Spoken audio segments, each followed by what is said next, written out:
kanji is much more logical than you think. Small pieces called radicals, and once you understand them, reading almost any kanji, understanding any kanji is very possible. And that's how us native Japanese speakers learn kanji too, and that's how we still read kanji. So in this video, I'm going to tell you the anatomy of the kanji, how it works, how it's not as scary as it seems, and how to learn kanji efficiently. Let's dive in. But first, let's talk about why kanji looks so overwhelming and challenging. If you look at these two kanjis, this looks like mess of strokes and looks really complex if you're not used to reading kanji, if you're a beginner. So the reason why it looks very confusing is because you don't know the radicals. You just have to know how it consists, what it consists of. If you're not Chinese, if you don't read Chinese or Japanese even, you wouldn't know what it means. There's no hint of like what it means unless you know the radicals. And unlike English where you just only need to learn 26 letters, Japanese, we have thousands of kanji and that's enough to scare everyone off. So people just try to memorize the individual drawings, how it's written. And that's a huge mistake a lot of beginners make actually. That's like trying to memorize English words separately, individual words, without trying to see the patterns. Kanji isn't random, it is structured. Once you see the structure, you start to see the pattern. When you start to see the pattern, you understand the meaning, and when you understand the meaning, you'll be able to use it correctly. And that brings us back to the question, how do we learn kanji effectively? Well, first, start learning radicals. Now, what are radicals? Like I said before, these are small pieces. They are building blocks of kanji. Each radical often has a meaning and tells you a hint on what the kanji means. So the one on the left side of this kanji means human. The one on the right side means a tree. So it's like a person leaning against a tree. Well, that's resting. It's not random, it's a pattern. Here's another one. This kanji means bright. The one on the left side means the sun. The one on the right side means the moon. So you put the sun and the moon together, makes it bright. Once you start noticing these patterns, learning kanji becomes rather recognizing kanji than memorizing kanji. Let's go through a few more examples to see the patterns. So this one is a radical, meaning water. This kanji is used for this one, which means the ocean. This one, which means the alcohol. And this one, which means to swim. You see, these are all related to water. Another common radical is this one, which means mouth. Here's a kanji that's using the radical. This is speak. This is to chant. This is to taste. You see, these are again related to the radicals. They all have something to do with here. Also, the radicals hint how it sounds, the pronunciation. So this one, this one, this one, they all mean the different things, but you see the radical mutually put in each kanji. These all can read as say still. So the radical here, which just means blue. This one, you see, this is remember, this is water on the left side, this is blue on the right side, means clean, pure, as if like water is transparent, something. This one, the one on the left side, you remember, sun. On the right side, blue. So it's clear sky, sunny.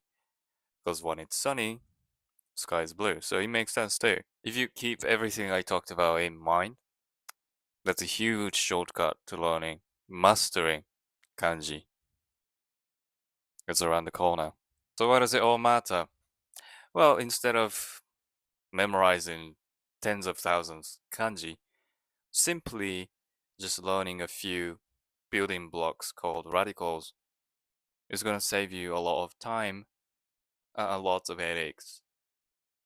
So it's much, much more effective, faster way of learning. And that's proper way of learning kanji.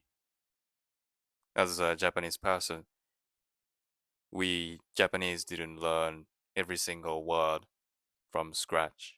We knew some of the radicals, obviously we still do, and that really connected most kanji we saw. Just like when you're learning roots of suffixes, like if you see the word aqua, hydro, whatever, you will instantly know that's water, that's related to water. So you would therefore see the hydro in the word hydration or dehydration. It's also like learning components in chemistry. If you have the knowledge of these building blocks radicals, you will know instantly when you see the word being used. The radical water, for instance, being used. You will instantly know, oh, that has something to do with water. And that will put you ahead of a lot of learners out there. So you should really start learning about radicals. Stop learning every single kanji like separate drawings. It's not effective, I assure you.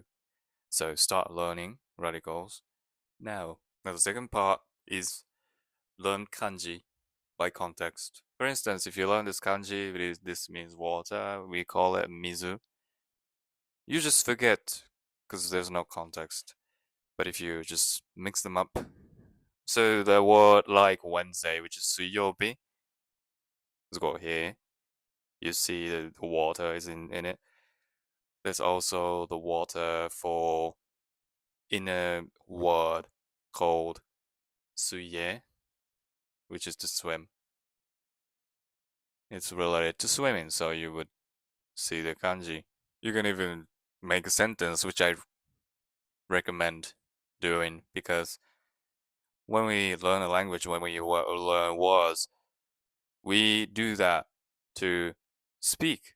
We do that to say certain sentences. So why not do that when you're learning? So you could put this mizu in a sentence like mizu o nomu, because that's much meaningful, much more meaningful, and that's gonna stick a lot better because your brain processes it. That's important because that's rationally what you were supposed to do when learning a language. Why is it so important to learn kanji by context? Well, it's because kanji is almost never used by itself when speaking Japanese. You don't just say mizu, you say the sentence, which is why you are supposed to use or learn kanji by context, just like you would do in real life. This helps you remember Japanese longer, understand better. It's just like very effective way. That's how brains work. That's actually one of the reasons why I wanted to introduce you to an helpful app to memorize, learn kanji. It is called MochiKanji Learn Japanese. In MochiKanji, you can choose from a different range of courses based on your interests and goals. There are a wide range of levels, JLPT N5 to N2, textbook-based courses like Minna no Nihongo and Genki to more specialized themes like nursing and IT. It's very convenient for those who are learning Japanese through textbooks. So whether you are a complete beginner or advanced, there's always something for you. Each lesson in 風呂敷 MochiKanji is easy to finish with around 10 to 15 words So it takes like 10 minutes to のし complete it. 袋 Every Japanese word comes with flashcards, 行きます audio, images, example sentences, pronunciations, and interactive quizzes, which are 行 very きます engaging. This helps you absorb the language effectively, gradually, without having to cram. Like I said, studying kanji 行きま with す related vocabulary is a very effective way to learn. So in MochiKanji, every kanji is taught with example words that include it.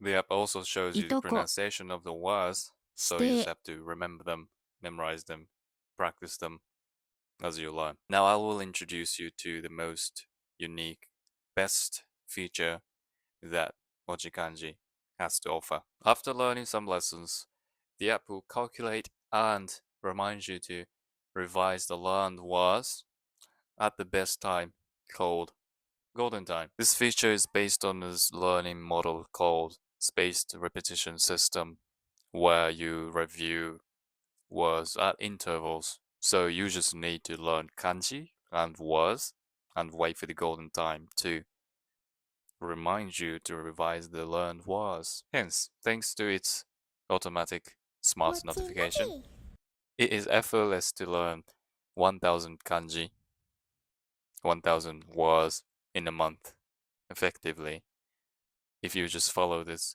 learning path seriously. Furthermore, every word you learn is tracked by 5 memorization system.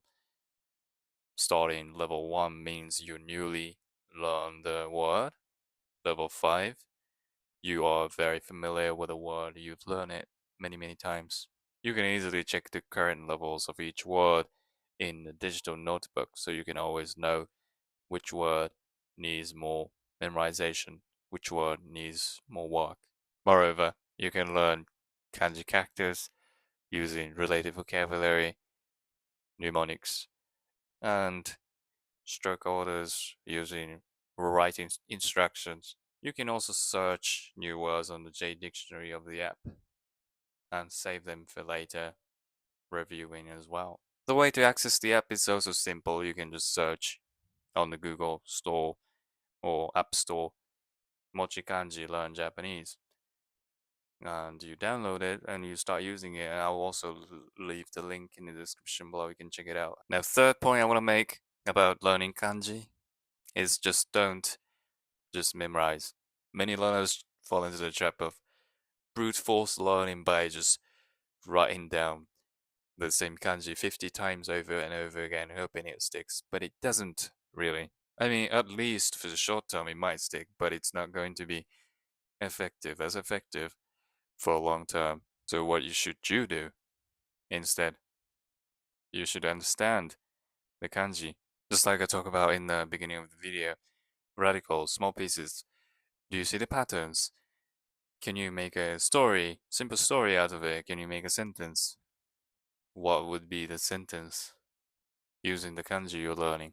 Instead of seeing kanji as complicated mess, you should see them as like some sort of Lego that consists of small pieces of Lego blocks called radicals. When you come across a new kanji, don't try to memorize a shape. Instead, you should see radicals. Or I've seen this one before, but this is has to be sun. This has to be the moon, something like that. And you start to just put the pieces together. And since you have that picture, because you know the radicals, you'll be able to just okay, here there was a sun, here there was a moon, here there was a king, something like that. You just start to notice the pattern and you just realize that kanji isn't that hard. And you will see like, oh, this part should mean the pronunciation of this sound. You should, when you see the blue, which I showed you earlier, it's most likely going to be say. So once you know the radical, once you know the base form of a kanji, how you pronounce it, you would probably guess it correctly most of the time. It is very effective because our brains actually remember the meaning rather than the shapes. When I saw the word able first time, I was like a bit able. But once I knew how to read it, able, I could read every other words like fable, table, maple, even staple. It's similar to that. It's all about recognizing the patterns, just accessing your mental attic, brain attic, to find out, oh, this I've seen this one before. There's nothing new under the sun. And that, my friend, is gonna get you a kanji master. And let's focus on the elephant in the room. Well, learning kanji requires resilience and patience. You're not gonna wake up and know all the kanji just because you studied some kanji the night before. It's a long-term process, so just give it a time. Um, be okay with not knowing everything because we cannot be perfect. And if you create that resilience in your mind, you're gonna be ahead of lots of learners because people these days are not good with keeping up with things, are they? So once you believe in the process and check your motivation for learning kanji or this Japanese language, you are more likely to stick to this goal of mastering this tricky language. Don't be afraid of forgetting. If you cannot recall the picture, full picture of the kanji, it's fine. And just try to recall it anyway, because that's when brain tries to think Japanese is important. Because when we start to recall, when we try hard to recall, we are tricking our brain to make us think something that whatever we're trying to recall is crucial, even for survival. And we don't need Japanese to survive. So that's why we just treat it as casually. And that's why it doesn't stick.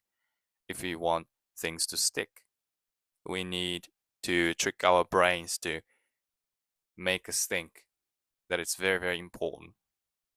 It's almost as important as sustenance. So, I forgot to include the outro. Here I am.